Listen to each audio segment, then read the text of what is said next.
Lorsque vous les voyez, faites-les cesser. Si vous ne le faites pas, les choses deviendront très graves. Les premières années de la prophétie furent marquées par une période sombre où la Mecque était remplie d'idoles. Chaque coin de rue représentait un piège mortel. Chaque langue portait une flèche empoisonnée. Les dirigeants de Quraysh ne se contentaient pas de rejeter le message divin, ils menaient une campagne systématique d'humiliation et de persécution. « Cet homme est un devin et un poète », disaient-ils. « Il influence notre jeunesse, nous devons l'arrêter. » Les rues de la Mecque devenaient chaque jour plus étouffantes pour le prophète, que la paix et les bénédictions soient sur lui. Quotidiennement, il lançait de nouvelles insultes, de nouvelles menaces contre lui et contre les musulmans. Ne leur donnez ni nourriture ni eau, criait-il, pas avant qu'ils n'abandonnent leur prédication. Mais la véritable tempête commença lorsque les cieux devinrent silencieux. La révélation s'arrêta, et les mécréants de la Mecque trouvèrent enfin le moment qu'ils attendaient. La révélation s'est arrêtée, se moquait-il, il ne peut plus parler. Allah l'a abandonné. Oui, il est fini.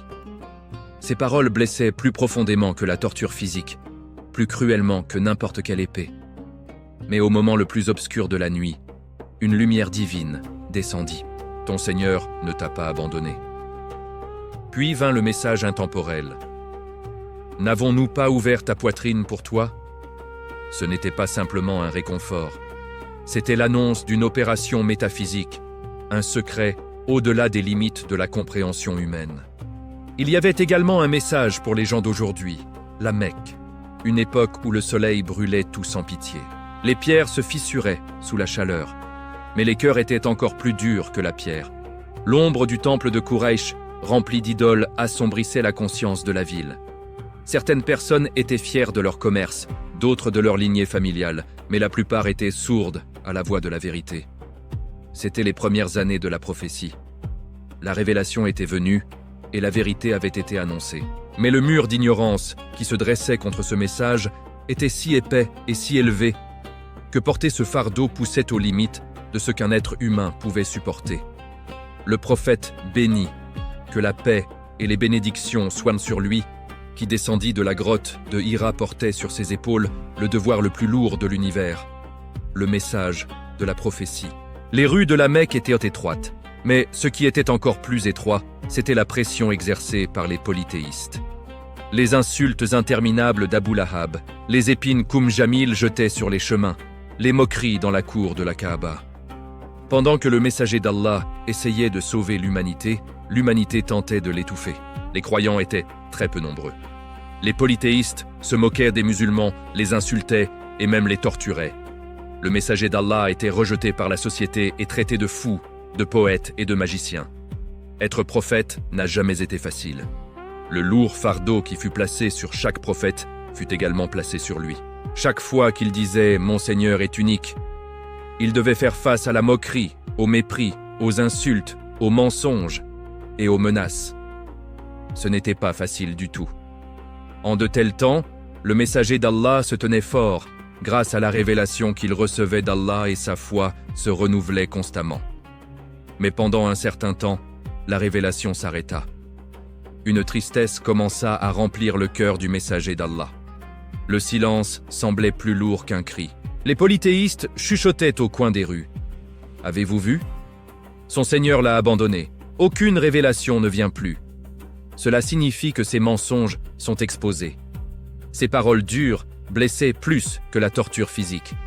Muhammad, que la paix et les bénédictions soient sur lui avec son âme douce et son amour profond pour son Seigneur, se sentait écrasé sous ce silence et ces accusations.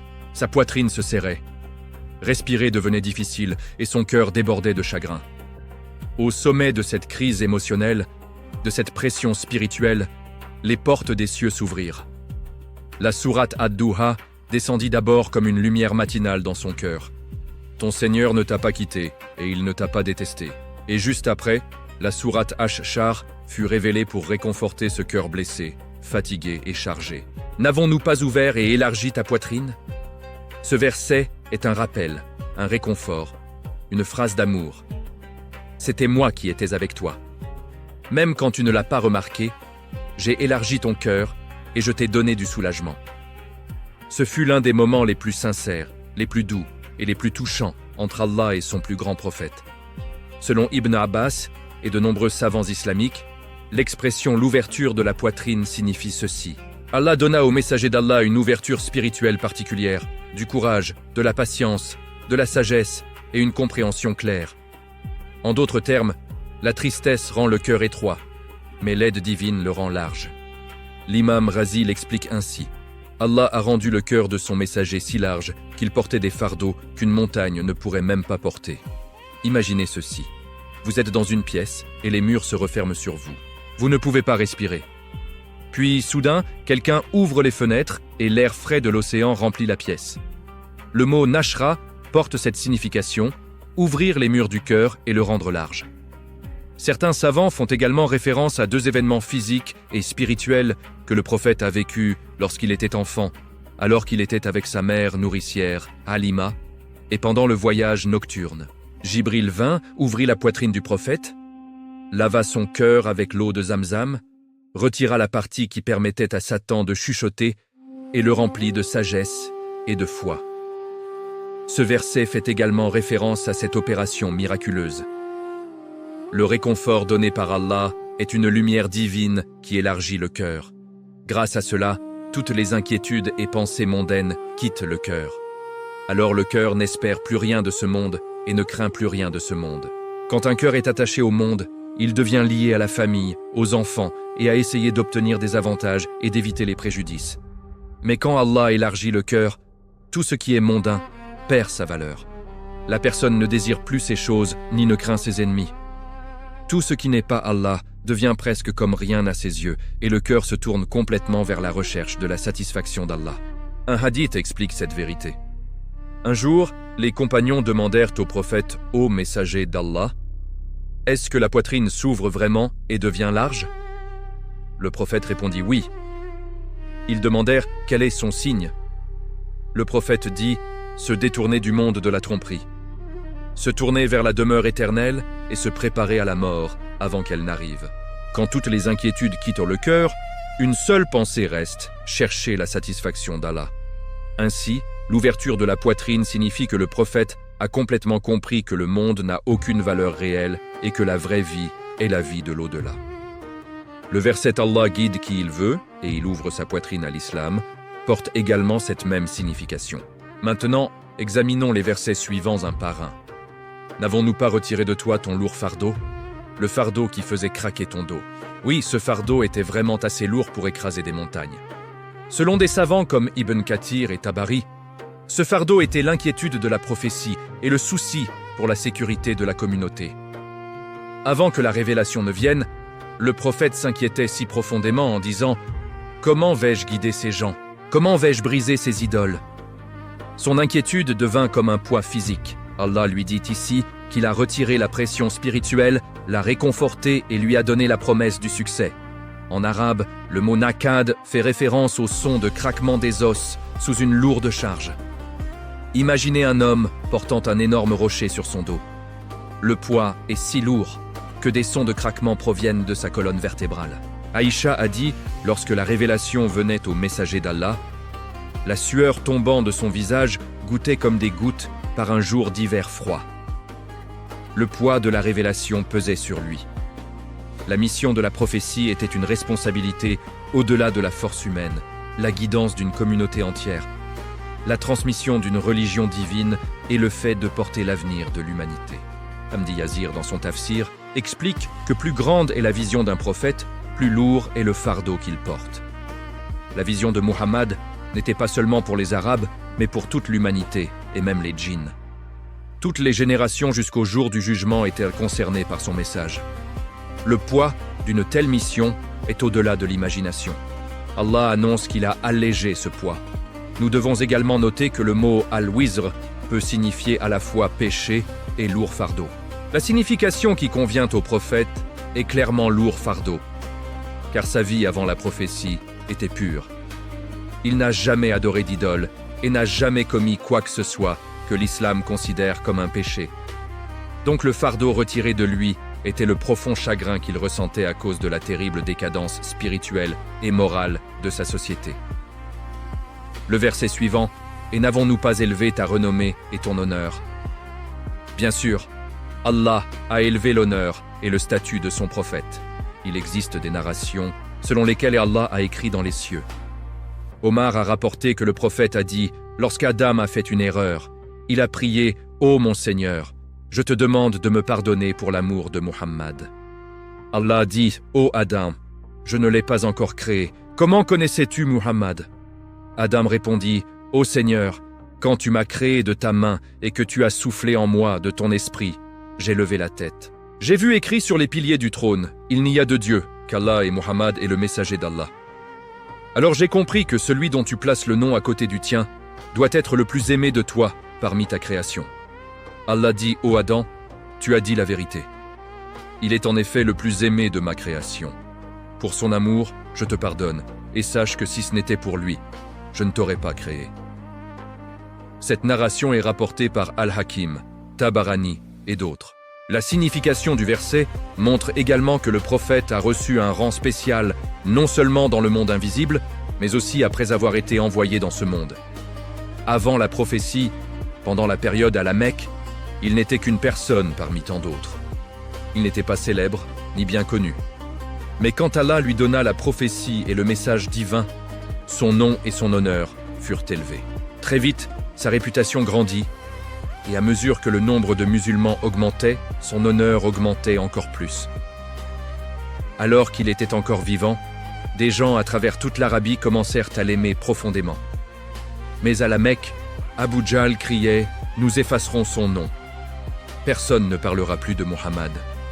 C'était leur plan pour l'isoler et effacer son nom de l'histoire. Mais le plan d'Allah était différent. Qatada explique ce verset ainsi. Allah a dit, quand mon nom est mentionné, ton nom sera également mentionné. Quelle promesse étonnante. La déclaration de foi.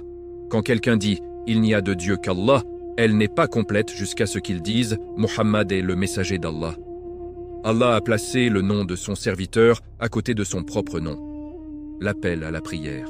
5 fois par jour, dans chaque partie du monde, de chaque minaret, les mots j'atteste que Muhammad est le messager d'Allah sont entendus. Dans la prière, le tashahhud devant Allah, en revivant le voyage nocturne dans notre salat, nous envoyons la paix sur lui.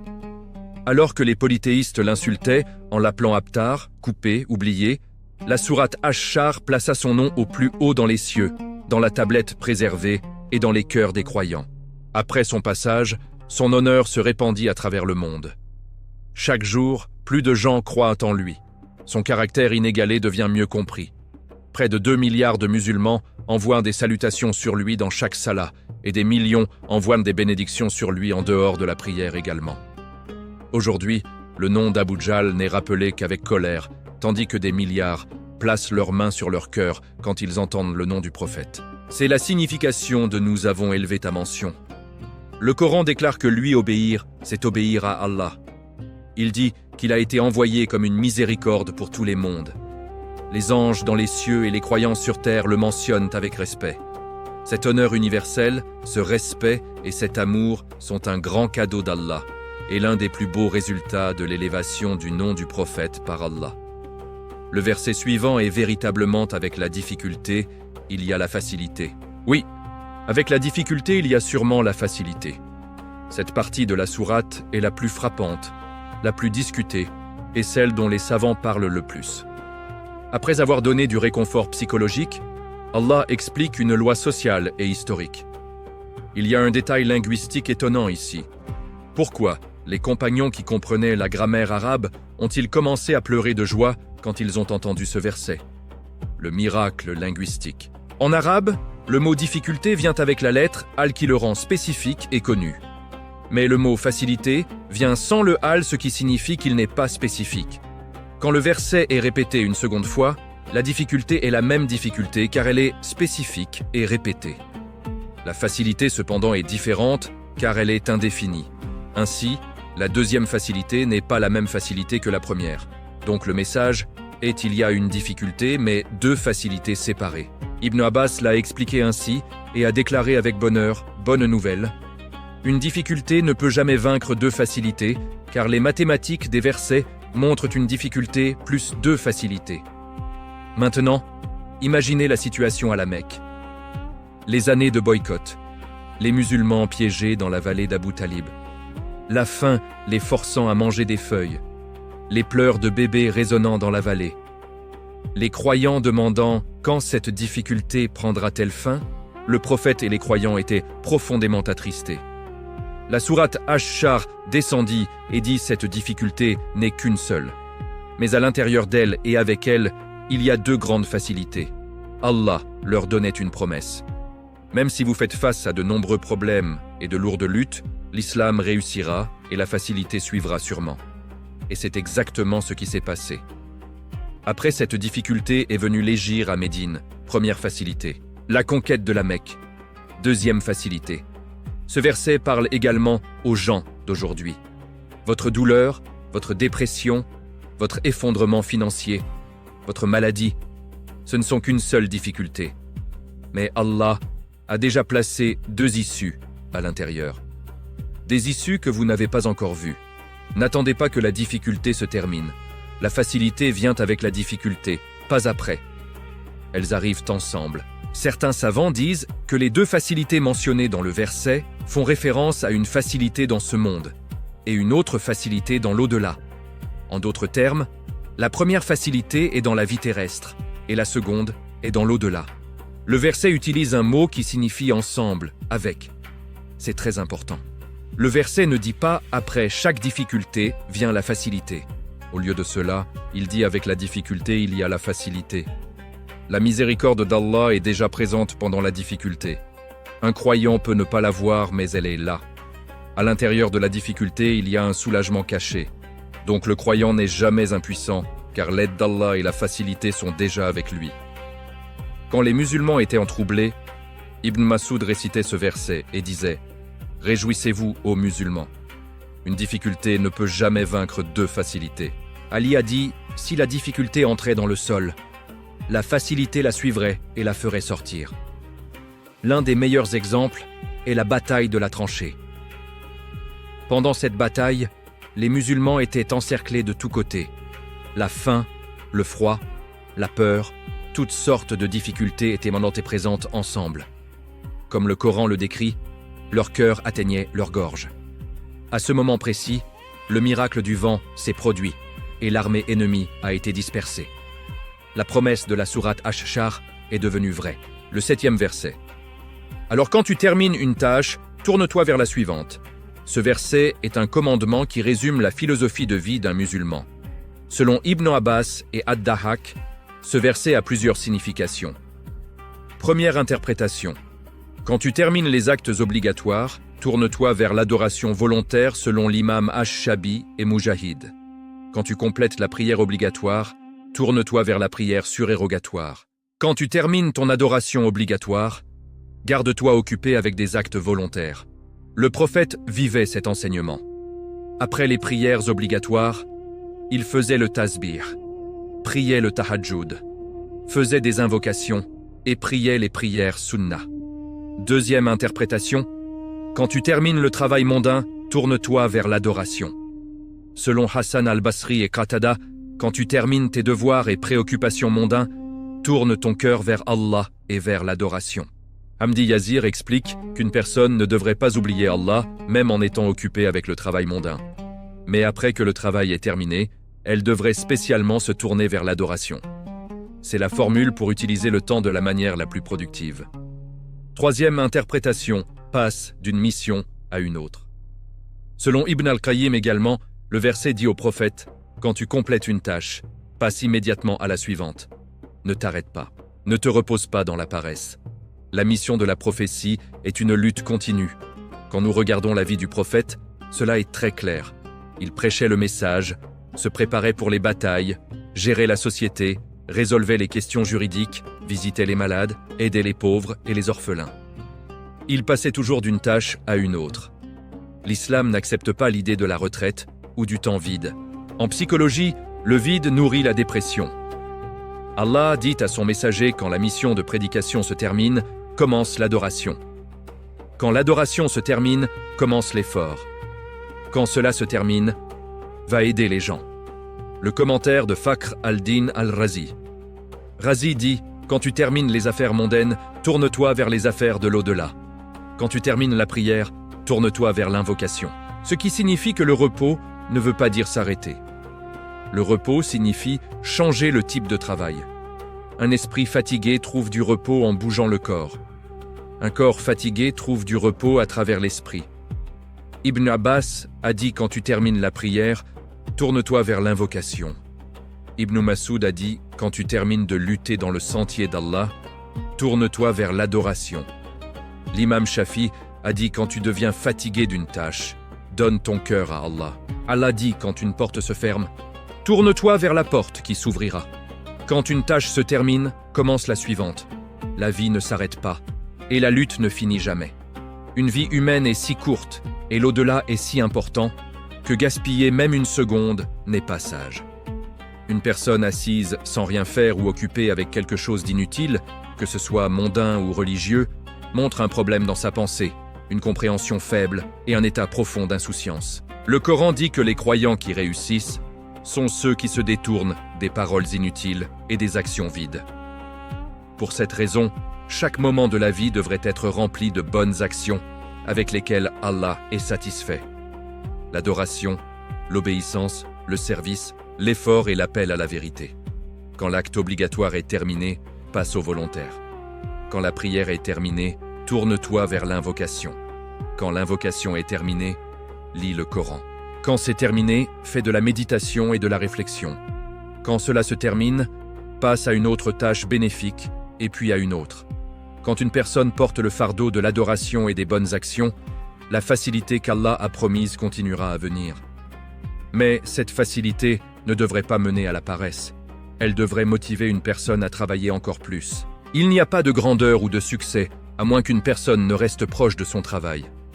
Reste concentré et continue comme un papillon tournant autour de la lumière. 8e verset. Tourne-toi vers ton Seigneur seul avec désir et prière sincère. Tout cet effort, toute cette lutte, pour qui est-ce? Pour être loué, pour être rappelé dans l'histoire? Non, c'est seulement pour Allah. N'attends rien des gens, n'attends que de lui. Ne cherche pas l'approbation des polythéistes de la Mecque. Ne crains pas leurs critiques. Tourne ta direction vers ton Seigneur. Le verset final de la sourate Ash-Shar résume l'essence de toute la sourate et le fondement de l'islam. La sincérité et la confiance en Allah. Les significations du mot « ragib », désirer fortement. Premièrement, adore Allah seul, selon Ibn Abbas. Quand tu lèves tes mains dans la prière, demande seulement à Allah. Tourne-toi seulement vers lui. Deuxièmement, tourne-toi vers Allah en toutes choses. Selon Ad-Dahak et Mujahid, dans chaque besoin, dans chaque plan, dans chaque difficulté, tourne-toi seulement vers Allah. Ne dépends pas de la création. Dépends seulement du Créateur. Troisièmement, la sincérité. Hassan al-Basri a dit ce verset commande la sincérité. Fais toutes tes actions et intentions uniquement pour l'amour d'Allah. Ne cherche pas la démonstration, les louanges ou le gain mondain. Les commentaires des savants. L'imam al-Qurtubi dit que le mot farab signifie se tourner avec désir et aspiration complet. Allah dit à son serviteur « Dirige tous tes désirs et tous tes espoirs seulement vers moi. Aucune autre puissance ne peut te protéger mieux que je ne le peux et personne ne peut te donner plus que je ne le peux. » Ibn Kathir dit que ce verset est un commandement pour l'unicité et la sincérité. Un croyant doit chercher seulement Allah dans ses actions, ses prières et ses intentions. Le prophète a vécu ce verset pleinement. Même dans les moments les plus difficiles, il se tournait seulement vers Allah et ne comptait sur aucune puissance humaine. L'imam Ash-Shawkani dit depuis le début de la sourate Ash-Shar jusqu'à ce point, Allah a énuméré les bénédictions qu'il a données aux prophètes. Dans le verset final, Allah dit après t'avoir donné tous ces cadeaux, « Tourne-toi vers moi seul et ne dépends de personne d'autre. » Par conséquent, ce verset enseigne que chaque moment de la vie d'une personne devrait être rempli d'actions, d'intentions, de paroles et d'actes qui ne causeront pas de regrets dans l'au-delà mais apporteront la satisfaction d'Allah. En faisant ces actes, le croyant doit rester conscient d'Allah, tourner son cœur vers lui, chercher son amour et son approbation et demander seulement à lui, car le seul qui peut aider le serviteur est Allah. Les sourates Ad-Duha et Ash-Shar nous rappellent l'honneur du messager d'Allah aux yeux d'Allah et que le message de l'islam se répandra sur le monde entier. Par conséquent, une personne devrait passer des cadeaux aux donneurs des cadeaux, se tournant seulement vers Allah. Objectif et avantage de réciter la sourate Ash-Shar. Pendant le stress et la difficulté émotionnelle, elle est souvent récitée pour apporter du soulagement, du calme et la paix intérieure. Dans les difficultés matérielles ou spirituelles, elle est récitée en demandant à Allah de retirer les obstacles et d'ouvrir de nouvelles portes. Pendant la douleur émotionnelle ou psychologique, elle est lue pour la guérison, le réconfort et la force mentale. Pour le soutien spirituel, elle est récitée avec le repentir, cherchant le pardon d'Allah. Pour le succès et la facilité, beaucoup la récitent avant les examens, le travail ou les tâches stressantes, pour la clarté mentale et la facilité. Pour la paix du cœur, les gens la récitent dans les prières du matin et du soir, ou après la salat pour ressentir la tranquillité spirituelle. Pendant les moments d'indécision, elle est lue en cherchant la guidance d'Allah face aux choix difficiles. C'est une sourate qui élargit le cœur. De nombreux savants pieux ont conseillé de réciter la sourate Ash-Shar pendant les moments de difficulté. Bien que de nombreuses narrations sur ses vertus spéciales ne soient pas authentiques, les savants islamiques s'accordent sur ce point. Cette sourate est une source de guérison, de réconfort et de force dans les moments de difficulté. Le messager d'Allah faisait parfois cette invocation. « Ô Allah, donne ouverture et soulagement à ma poitrine ». Cette invocation reflète parfaitement le message de la sourate Ash-Shar. Comment appliquer la sourate Ash-Shar dans notre vie quotidienne? Mes frères et sœurs, cette sourate n'est pas seulement une récitation, elle est un programme de vie, un remède pour le cœur, un guide pour traverser les épreuves. Premièrement, quand la poitrine se serre, par le stress, la tristesse, la peur de l'avenir, répétez « Alam nashra laka sadrak ». Rappelez-vous que Allah a déjà élargi la poitrine de son prophète dans les moments les plus durs. Il peut élargir la vôtre. Faites cette doua sincèrement. Ô Allah, élargis ma poitrine, facilite mon affaire et délie le nœud de ma langue. Le prophète l'invoquait souvent. Elle est authentique et puissante. Deuxièmement, quand la difficulté semble insurmontable, souvenez-vous Fa inna ma'a al-usri yusra. Avec chaque difficulté vient une facilité. Pas après, mais avec. L'épreuve porte en elle sa propre solution. La patience active, continuer à agir, à prier, à chercher le licite, ouvre les portes qu'on croyait fermées. Troisièmement, quand vous accomplissez une bonne action, prière, charité, effort, tournez-vous immédiatement vers Allah. Wa ila rabbika fargab. Ne cherchez pas les likes, les remerciements, les compliments. Offrez votre acte à lui seul. C'est cela la sincérité qui élève les actions et protège du riya. Les pieux prédécesseurs vivaient cela. Imam Ahmad, emprisonné et fouetté pour avoir défendu la vérité, récitait Ash-Shar dans sa cellule. Hassan al-Basri, face au tyran, gardait le cœur large par ce verset. Ibn Taymiyyah, en prison, disait « Que pourraient me faire mes ennemis? Mon paradis est dans ma poitrine. » Aujourd'hui, quand l'anxiété monte, quand le chômage frappe, quand la maladie touche, quand les relations se brisent, ouvrez le Coran et lisez Ash-Shar lentement, avec réflexion.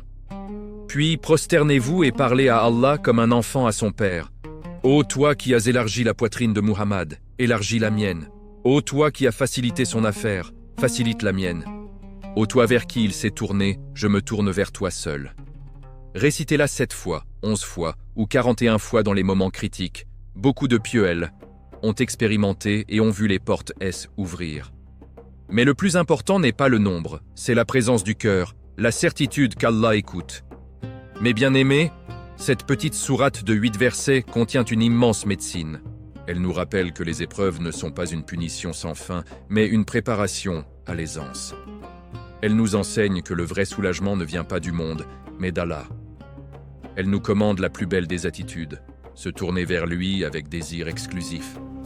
Alors, dès ce soir, avant de dormir, récitez Ad-Duha et Ash-Shar.